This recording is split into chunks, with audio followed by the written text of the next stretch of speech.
Healthy Hearts, brought to you by Oakland Community Health Network.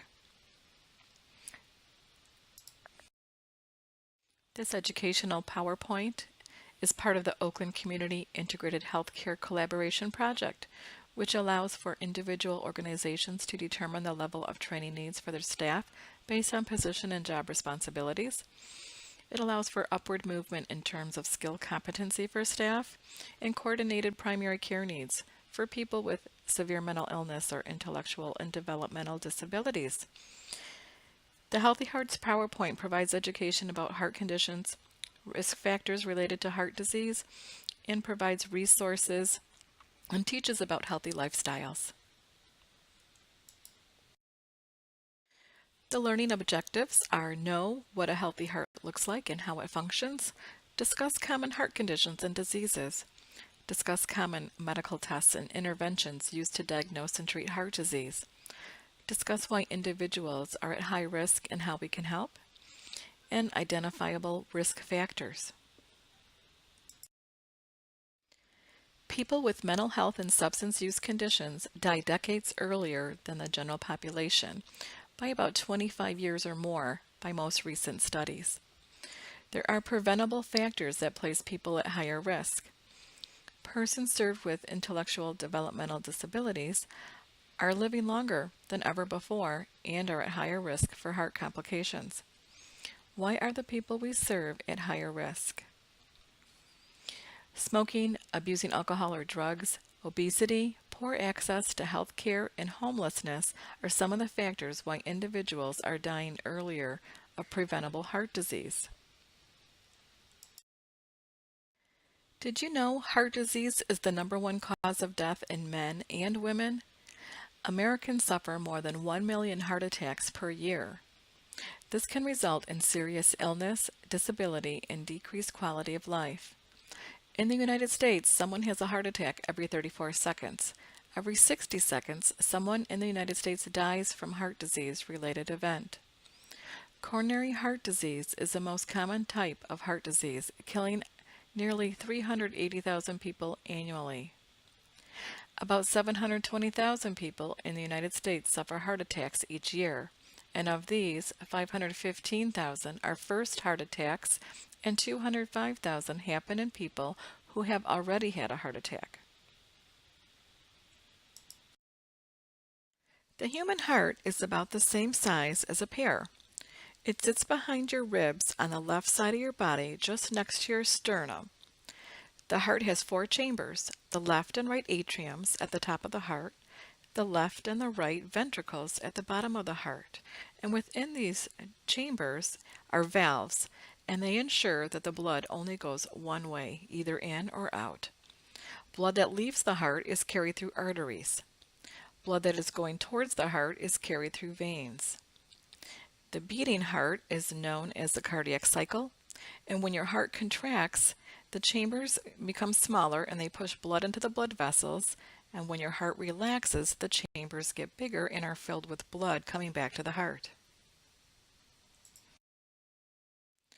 Healthy heart versus an unhealthy heart. The heart pictured on the left has a normal sinus rhythm and is a healthy heart. The heart rate is between 60 and 100 beats per minute. The heart on the right is showing atrial fibrillation, and this occurs when the top chambers are not coordinating beats with the lower chambers. It's also causing an irregular heartbeat, so the atriums at the top are not coordinating with the ventricles at the lower part of the heart during the heartbeat, so the heart rate will be increased between 80 and 160 beats per minute on average. A healthy heart is able to effectively maintain its function of pumping blood that's deoxygenated to the lungs and then oxygenated blood to the rest of the body. Common causes of heart disease are smoking, diabetes, obesity, hypertensive conditions, high cholesterol levels, and atherosclerosis. To prevent heart disease, abstain from smoking, keep the blood pressure and cholesterol levels within normal ranges, avoid being obese, and exercise regularly. 7 signs of an unhealthy heart are snoring, sleep apnea, and breathing problems during sleep, puffy or swollen legs or feet, an irregular heartbeat or arrhythmia, constriction or aching in the chest or shoulder, shortness of breath, or difficulties walking. The average adult heart beats 72 times a minute, 100,000 times a day, 3,600,000 times a year, 2.5 billion times during a lifetime. Though weighing only 11 ounces on average, a healthy heart pumps 2,000 gallons of blood through 60,000 miles of blood vessels a day. A kitchen faucet would need to be turned on all the way for at least 45 years to equal the amount of blood pumped during an average lifetime. Some of the risk factors impacting a healthy heart are having high blood pressure, having high cholesterol, uncontrolled diabetes, genetics, smoking, physical inactivity, obesity, high C-reactive protein, which means having inflammation within our bodies, uncontrolled stress and anger. People with behavioral health disorders often live in poverty and experience social isolation and trauma, which can lead to higher levels of stress. They may also have reduced access to quality primary care services that can help prevent and manage these deadly conditions. Please continue to encourage the people we serve to quit smoking to improve their health. According to the American Heart Association, when a person quits smoking, these are ways of how the body starts to recover. In the first 20 minutes after quitting, the heart rate recovers from the smoke-induced spike, and so does the blood pressure. After 12 hours of smoke-free living, the carbon monoxide levels in the body return to normal. After 2 weeks to 3 months of smoke-free living, our circulation and lung function begins to improve. After 1 to 9 months of smoke-free living, clear and deeper breathing gradually returns as coughing and shortness of breath diminishes. 1 year after quitting smoking, a person's excess risk of coronary heart disease is reduced by 50%. After 5 years, the risk of cancer of the mouth, throat, esophagus, and bladder are cut in half. After 10 years, a person is half as likely to die from lung cancer. After 15 years, the risk of coronary heart disease is the same as a non-smoker. 75% of people with behavioral health problems smoke cigarettes, as compared to 23% of the general population. Half of all deaths from smoking occur among patients with mental or substance use disorders. Every year, smoking kills about 200,000 people who live with mental illness. Obesity is frequently accompanied by depression, and the two can trigger and influence each other. A study of obese people with binge eating problems found that 51% also had a history of major depression. It is best to educate people that have weight problems to see their doctor regularly. Every adult should have their body mass index calculated at least once a year. The American Heart Association offers an online body mass index calculator for adults, and people with a body mass index of 30 or higher are considered obese and need treatment.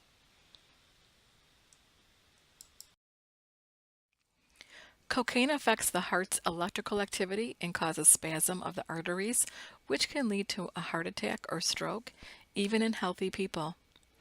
Heavy and binge drinking is associated with numerous health problems, including damage to liver cells, inflammation of the pancreas, various cancers, high blood pressure, and psychological disorders. Marijuana is the most commonly abused illegal substance. It impairs short-term memory and learning, the ability to focus attention, and it impairs coordination. Marijuana also increases heart rate, it can harm the lungs, and increases the risk of psychosis in those with an underlying vulnerability. Heroin is a powerful opioid drug that produces euphoria and feelings of relaxation. It slows respirations, and its intravenous use is linked to an increase of serious infectious diseases. Prescription medications, including opioid pain relievers, anxiety sedatives, and ADHD stimulants, are commonly misused to self-treat for medical problems or abused for purposes of getting high or to improve performance. Misuse of these drugs can lead to addiction or death. Psychiatric medication can increase metabolic risk factors for cardiovascular disease. Weight gain from the treatment of schizophrenia and affective disorders is a well-established side effect of antipsychotics. Weight gain affects up to 72% of people taking these medications. Eat heart healthy by limiting saturated fats, trans fats, fast foods, and refined sugar. These foods can increase your risk of heart disease by causing buildup in your arteries over time. Saturated fats are the ones that are solid at room temperature, such as bacon grease, butter, and lard. It's good to incorporate omega-3 fatty acids by eating cold water fish 3 to 5 times a week or taking a fish oil supplement to prevent heart disease. Fish oil also helps relieve stiffness in joints, and the DHA also helps with brain development in children. Use extra virgin olive oil and garlic when cooking. It's also good to limit drinks and foods with added sugar.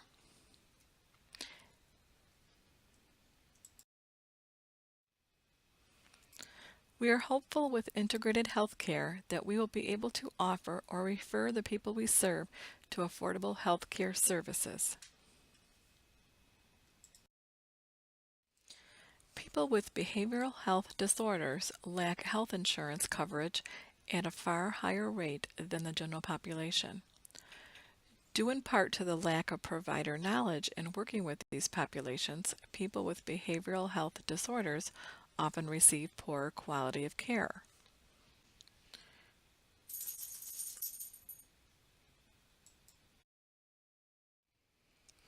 Cardiovascular disease is the class of diseases that involves the heart and blood vessels.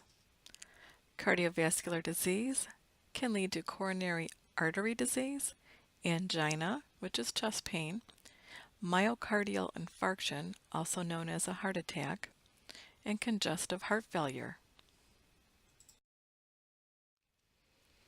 Heart failure describes the inability of the heart to adequately meet the needs of the organs and tissues for oxygen and nutrients.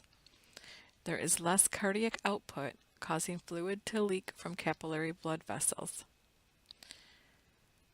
Congestive heart failure causes fluid to back up in the lungs, and this can cause difficulty breathing, especially when laying flat.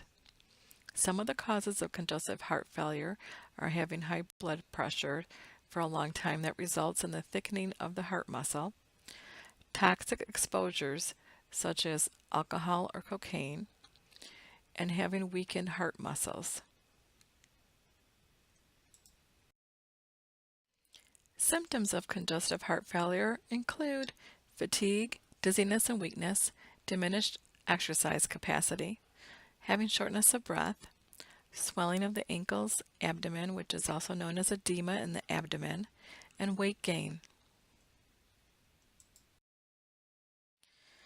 Here's a picture of the heart, and at the top has the aorta artery, and the aorta brings oxygenated blood to the rest of the body from the left ventricle. The pulmonary artery brings blood from the right ventricle to the lungs. Superior and inferior vena cava returns blood from the rest of the body. The superior brings it from our head and our neck and our arms to the heart, and the inferior vena cava returns blood from the rest of the body to the heart to become oxygenated. The right and left atria are chambers at the top of the heart. The tricuspid and mitral valves control blood flow from the atria to the ventricles. The right and left ventricles are the larger chambers at the bottom part of the heart. The aortic and pulmonary valves control blood flow out of the ventricles. The septal wall is between the left and right side of the heart. It keeps oxygenated and deoxygenated blood separate. When there is a hole in the heart, this is where they're talking about. The septal wall closes when we are born and we take our first breath. A septal wall defect may repair itself with time, medications, and possibly even surgery may be needed. The valves in the heart may close insufficiently and also need replacement when there's a valve problem. The valve closing insufficiently is a murmur. The heart consists mostly of cardiac muscle, and it's a special type of muscle that contracts rhythmically of its own accord. A tough membranous bag, also known as a sac called the pericardium, surrounds the heart, and a smooth membrane called the endocardium lines the inner surface. Here are some signs and symptoms of a heart attack. Chest discomfort, nausea, indigestion, heartburn, or stomach pain, pain that spreads to the arm, dizzy or lightheadedness, throat or jaw pain. A person may feel easily exhausted, snoring, sweating, a cough that won't quit, swollen legs, feet, and ankles, an irregular heartbeat. It's best to seek medical attention immediately.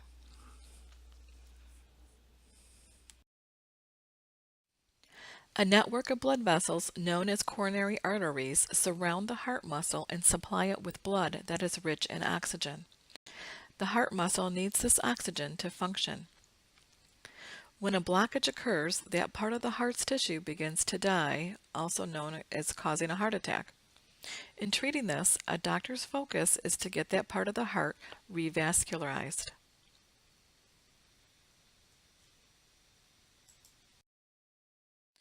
After a heart attack, a doctor may order the following tests. An EKG. This measures the electrical activity of the heart. They may order blood work. An echocardiogram. This is a sonogram of the heart that uses sound waves to create pictures of the heart's chambers, valves, and the blood vessels. Continuous heart monitoring. This is a device that's worn that measures the electrical activity in the heart condition. Stress test. This test measures how a heart responds to external stress, such as walking on a treadmill or a medication and how it responds to this medication that creates stress. An EKG traces the conduction system of the heart. Electrodes pick up the electrical impulses coming from the heart and they are recorded on paper. The spaces are measured so blockages can be found.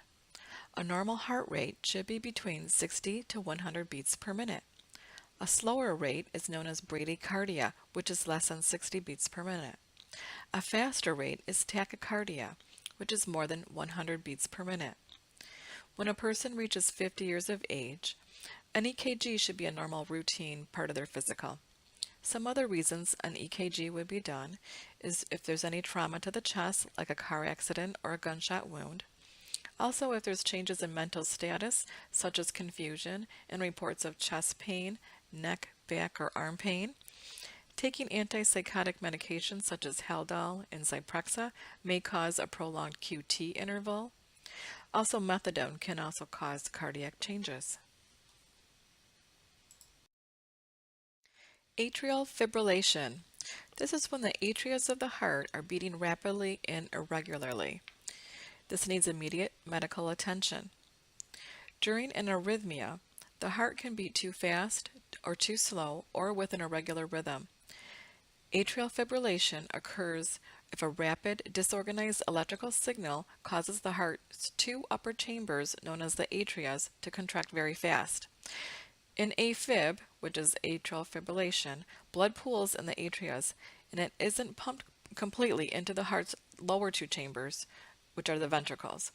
As a result, the heart's upper and lower chambers don't work together as they should. People who have atrial fibrillation do not always feel symptoms. However, even when A-Fib isn't noticed, it can increase the risk of stroke, and in some people, A-Fib can cause chest pain or heart failure, especially if the heart rhythm is very rapid.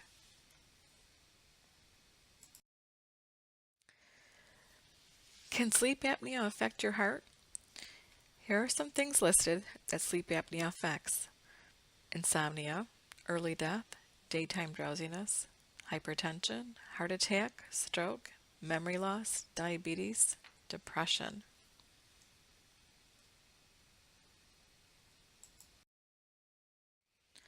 Some heavy snorers have a condition called obstructive sleep apnea, also known as OSA, which can negatively affect the heart. A physician needs to order a sleep study to diagnose this condition. A continuous positive airway pressure machine, also known as a CPAP, at night may be prescribed. There are at least 15 different CPAP masks available. The individual may need to practice wearing it while watching TV to get used to it. The connection between sleep apnea and heart disease is evolving very rapidly. People with cardiovascular problems such as high blood pressure, heart failure, and stroke have a high prevalence of sleep apnea. Antipsychotics can contribute to obesity, stroke, cardiac events, respiratory problems, delusional thinking, and psychosis. Some of the antipsychotic medications affecting cholesterol and triglycerides are Abilify, Clozaril, Geodon, Invega, Risperdal, Seroquel, and Zyprexa. These medications can also affect the blood sugar levels as well. It is good to recommend to the people we serve to see their primary care physicians for recommendations on having their lipid panel done and blood sugar checks. Blood fats called triglycerides still have an impact on one's health. Triglycerides higher than 500 milligrams per deciliter can cause inflammation of the pancreas gland, stomach pain, digestive problems, and eventually diabetes. It is important for people served to regularly see a primary care physician regarding their mental health, medication management, and physical ailments to promote healthcare integration. Foods that affect cholesterol levels. There's some good foods which can reduce the LDL cholesterol, which is the bad cholesterol, and these foods that are good are green tea and nuts like pistachios, almonds, peanuts. Garlic also helps, and so do beans. Any type of soluble fiber, including even oatmeal, are good for lowering our cholesterol levels. Things that increase the cholesterol are things that have saturated fat, such as bacon and baked goods, like brownies or cookies, things that have butter in them, and lard.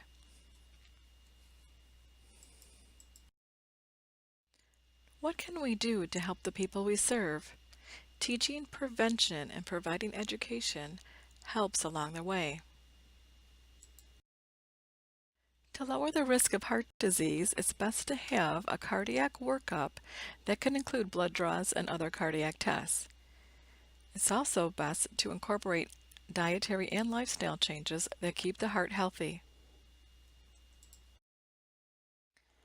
Start exercising regularly, at least 3 to 4 times a week to get blood flowing. Walk at least 30 minutes a day. Eating healthy and oxygen provides the body's blood cells the energy they need to function properly. Lack of exercise is a major risk factor of heart disease. It is best to supplement the important vitamins, minerals, omega-3 fatty acids, and other nutrients that may be lacking if someone's eating an unhealthy diet. Manufacturing and processing methods depletes necessary nutrients before some foods are delivered to the market. It is best for smokers to quit smoking and for everyone to avoid secondhand smoke. Don't drink excessively, as alcohol can cause cardiovascular disease. Try to reduce stress and anxiety as much as possible. Obesity tops the list of risk factors for heart disease. Excess weight can damage the body. A loss of 5 to 10% of body weight can make a significant difference.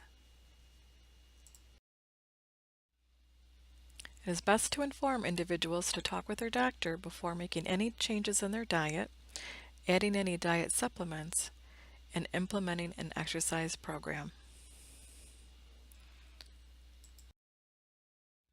Here are some healthy heart IPOS goal examples. Medical behavioral management or healthy behaviors. Individual will follow the doctor approved recommended diet, will attend medical appointments, will take medications as prescribed and report side effects. For role management and modifying behaviors, they will learn how to make healthier foods and or buy healthier foods. They'll start an exercise routine such as walking 5 times a week for 30 minutes each time. Emotional management or healthy coping skills. The individual will ask questions about their health condition and seek out resources. They will seek support, if needed, from a doctor, case manager, or therapist.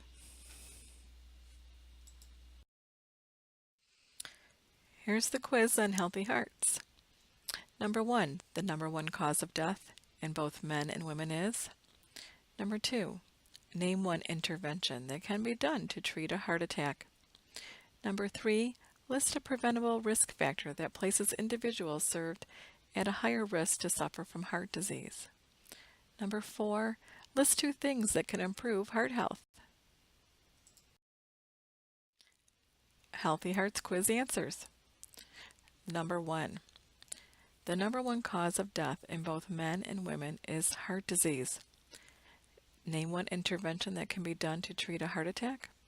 Call 911 for emergency medical attention. Number 3, list a preventable risk factor that places individuals served at a higher risk to suffer from heart disease. Obesity and smoking. Number 4, list 2 things that can improve heart health. Exercise and losing weight.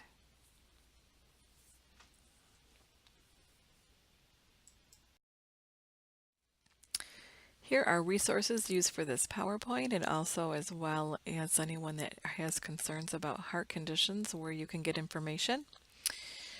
WebMD, Mayo Clinic, the Red Cross, American Heart Association, and there's 2 websites for the American Heart Association, which is heart.org and onlineaha.org.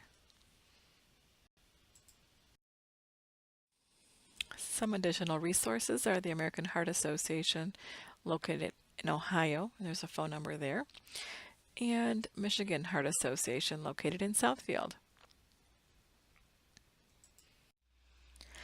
My Strength is a health club for your mind online.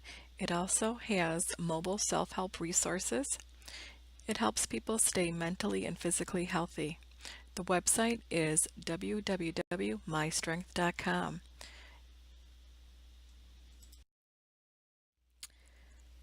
Here are some apps you can put on your phone. Healthy Hearts on Google Play, Healthy Heart Guide, My Strength to help with stress reduction, Make a Healthy Heart, and Healthy Heart Movement. This concludes our presentation on healthy hearts. We hope this was helpful for you as you move forward to assist others with their self-management of healthy hearts. If there are any additional questions or concerns, please feel free to contact Susan Stevens or Nicole Lusak. Thank you for watching.